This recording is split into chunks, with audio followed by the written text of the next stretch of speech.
دوستو ویڈیو آخر تک دیکھیں، دوسرے دوستوں کو شیئر کریں اور چینل کو ضرور سبسکرائب کر دیں،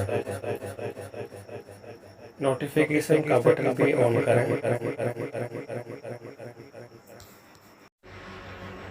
ویڈیو کو لائک کریں اور کمنٹ سیکشن میں اپنے کمنٹ ضرور چھوڑیں۔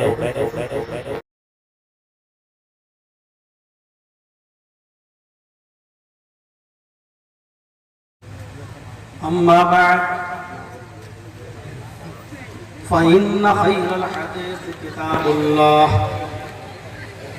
وخير الهدي هدي محمد صلى الله عليه وسلم وشر الأمور محدثاتها وكل محدثة بدعة وكل بدعة ضلالة وكل ضلالة في النار۔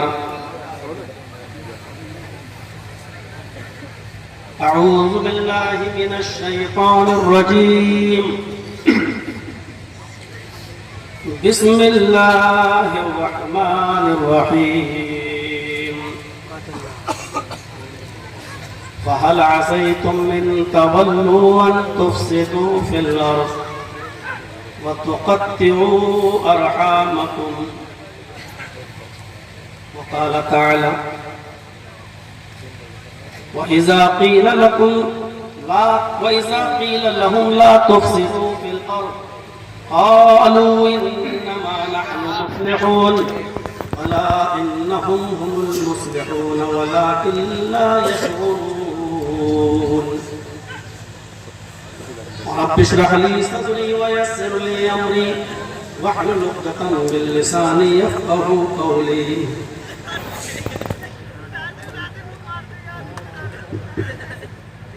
اس عظیم الشان اجلاس عام کے عظیم صدر محترم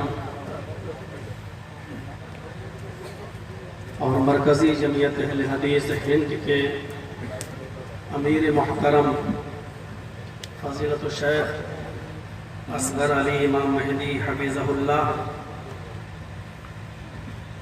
جنہوں نے انتہائی مصروفیت کے باوجود جو آج صبح ہی شری نگر کشمیر سے لوٹ کر واپس آئے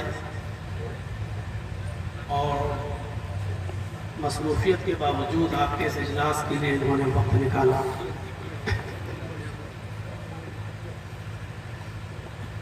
ناظم عمومی فضیلت الشیخ مولانا محمد ہارون سنابلی حفظہ اللہ،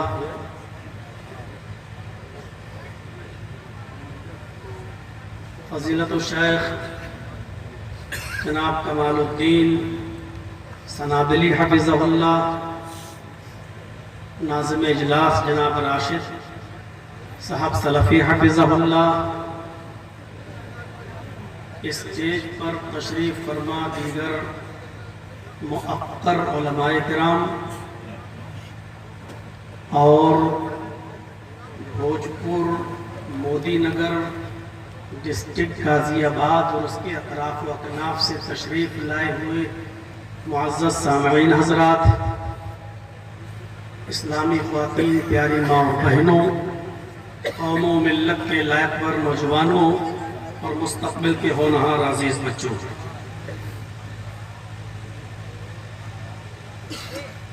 مرکزی جمعیت اہل حدیث کا مختصر تعارف۔ مرکزی جمعیت اہل حدیث ہند کے ناظم عمومی سے آپ نے سماعت فرما لیا ہے۔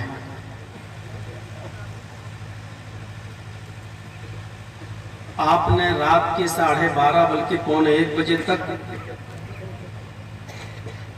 مختلف علماء کرام سے ان کے مختلف عناوین پر ان کے اپنے مختلف اسلوب و لہجے میں بہت ہی خوبصورت تقریریں سماعت فرمائی ہیں۔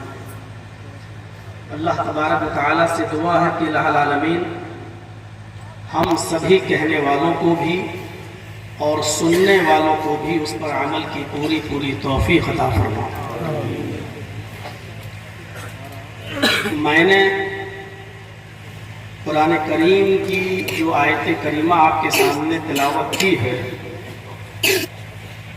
اس آیت کریمہ کے اندر اللہ تبارک و تعالیٰ نے فرمایا کہ فَهَلْ عَصَيْتُمْ إِن تَوَلُّوا أَن تُفْسِدُوا فِي الْأَرْضِ أَن تَوَلَّيْتُمْ أَن تُفْسِدُوا فِي الْأَرْضِ، اگر تمہیں حکمراں بنا دیا جائے، نظام حکومت سونپ دیا جائے، تو تم سے یہی امید کی جا سکتی ہے کہ ان تفسدوا فی الارض، کہ تم زمین میں فساد برپا کر دو، تم زمین کے اندر فساد پھیلاؤ، وَتُقَطِّعُوا أَرْحَامَكُمْ، اور رشتے داریوں کو توڑ کر رکھ دو۔ اس آیت کریمہ کے اندر اللہ تبارک و تعالیٰ نے ایسے حکمرانوں کے تعلق سے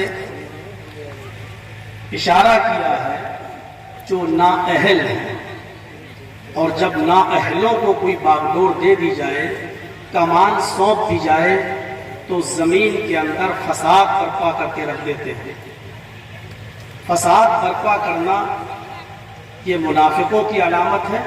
اللہ تبارک و تعالیٰ نے دوسری جگہ فرمایا ہے کہ منافقوں سے جب کہا جاتا ہے کہ تم زمین پر فساد مت پھیلاؤ، اذا قیل لهم لا تفسدوا فی الارض، جب ان سے کہا جاتا ہے کہ تم زمین پر فساد برپا مت کرو، قالوا انما نحن مصلحون، تو ان کا جواب یہ ہوتا ہے کہ ہم تو زمین پر اصلاح کر رہے ہیں، ہم تو تمہارے خیر خواہ ہیں، ہم تو زمین پر اصلاح چاہتے ہیں، ہم تو خیر خواہی کا ارادہ رکھتے ہیں۔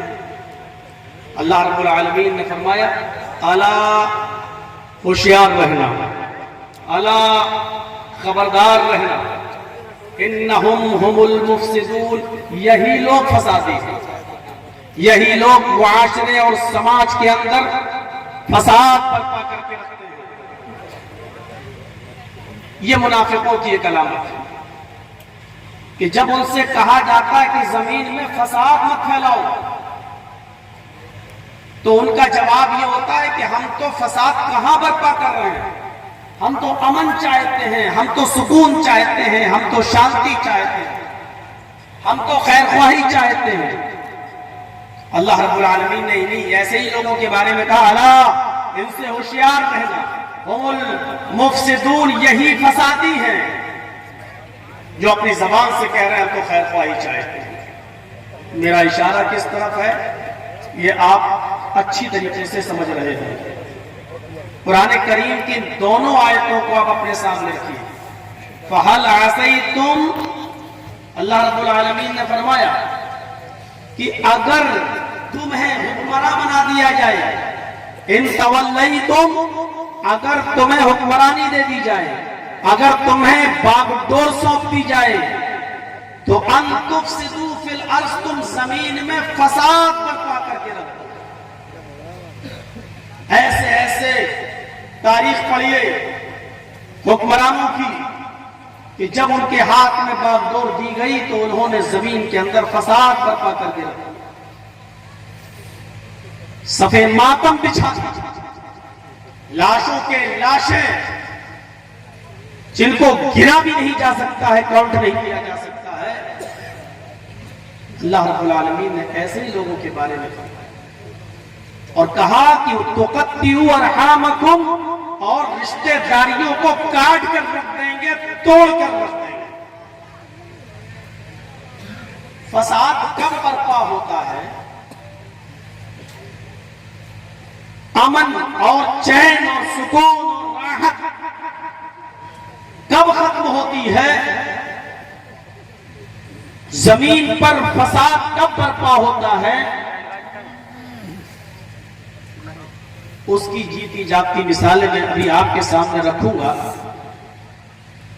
اور اس فساد کا مٹانے کا کیا راستہ ہے، اور یہ فساد کو کیسے ختم کیا جائے، یہ بھی ہمارے اور آپ کے سامنے آنا چاہیے، اس کا ریزن، اس کی وجہ، اس کے اسباب۔ منافقوں کا یہ وصف اپنے سامنے رکھیے۔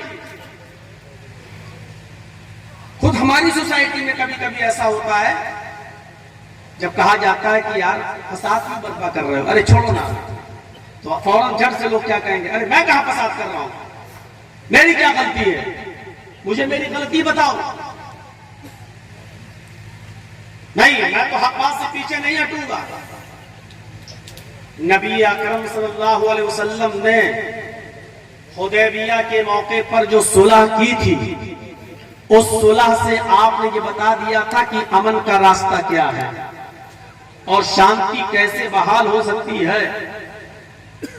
کبھی کبھی ضد اور ہٹ دھرمی کو بالائے طاق رکھا جاتا ہے،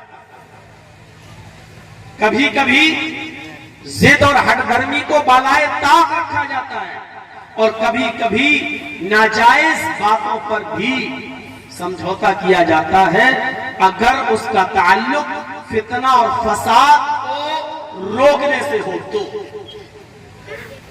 مدینے سے وقت چل چکا ہے، صحابہ کرام کی جماعت پر مشتمل نبی اکرم صلی اللہ علیہ وسلم صحابہ کرام کے ساتھ عمرے کے ارادے سے مکے آنا چاہ رہے ہیں، بلکہ داخل ہو چکے ہیں مکہ کی سرحد میں، اور حدیبیہ کے مقام پر رک جاتے ہیں، اور حدیبیہ کے مقام پر کچھ شرطیں لگائی جاتی ہیں، کچھ شرائط طے ہوتے ہیں، اور مکے سے جو وفد جاتا ہے سہیل کی نگرانی میں، سہیل کی سرپرستی میں جو وفد جاتا ہے، ان سے جو صلح ہوتا ہے نبی اکرم صلی اللہ علیہ وسلم کا، وہ شرطیں اتنی ناجائز تھیں کافروں کی طرف سے، لیکن نبی اکرم صلی اللہ علیہ وسلم نے ان ناجائز شرطوں کو بھی مانا۔ نہیں مانتے تو فساد ہوتا، نہیں مانتے تو ایک جنگ ہوتی، اور مٹھی بھر یہ صحابہ قتل کر دیے جاتے۔ آپ کو معلوم ہونا چاہیے، علماء سے آپ نے سنا ہوگا، جب حدیبیہ کے مقام پر جو شرائط طے ہوتے ہیں، اس میں سے پہلی شرط یہ تھی کہ اے محمد ابن عبداللہ، اس مرتبہ نہ آپ کو عمرہ کرنے دیا جائے گا، نہ آپ کے ساتھیوں کو عمرہ کرنے دیا جائے گا، آپ اور آپ کے جتنے صحابہ ہیں سب کو واپس جانا ہوگا۔ 7 میل کے فاصلے پر مکہ، غور کیجیے آپ، مدینے سے چل کر آ چکے ہیں اور تھوڑی دور کا رہ گیا ہے مکہ، لیکن شرط کیا لگائی جا رہی ہے؟ اس مرتبہ آپ کو اور آپ کے صحابہ کو عمرہ نہیں کرنے دیا جائے گا، طواف نہیں کرنے دیا جائے گا، صفا و مروہ کی سعی نہیں کرنے دی جائے گی، مکے کے اندر انٹری نہیں دی جائے گی، آپ کو اور آپ کے صحابہ کو واپس جانا ہوگا۔ آئندہ سال آپ اور آپ کے ساتھی عمرے کے ارادے سے آ سکتے ہیں مکے میں، لیکن 3 دن سے زیادہ مکے میں رہنے کی اجازت نہیں ہوگی۔ شہر ہمارا، پیدائش ہماری مکے میں ہوئی، ہمارے آباء و اجداد کی زمینیں اور جائیداد اور مکانات اور حویلیاں آج بھی مکے میں موجود، لیکن ہم ہی کو ہمارے گھر میں 3 دن سے زیادہ رہنے کی اجازت نہیں۔ جب یہ پہلی شرط لگائی جاتی ہے، اس سال واپس جاؤ گے، آئندہ سال آؤ گے، آپ نے فرمایا کہ اے سہیل، مجھے تمہاری یہ شرط منظور ہے۔ دوسری شرط، آئندہ سال مکے میں آ تو سکتے ہو، لیکن 3 دن سے زیادہ آپ کو مکے میں رہنے کی اجازت نہیں۔ نبی اکرم کا جواب سنو کہ مجھے تمہاری یہ شرط بھی منظور ہے۔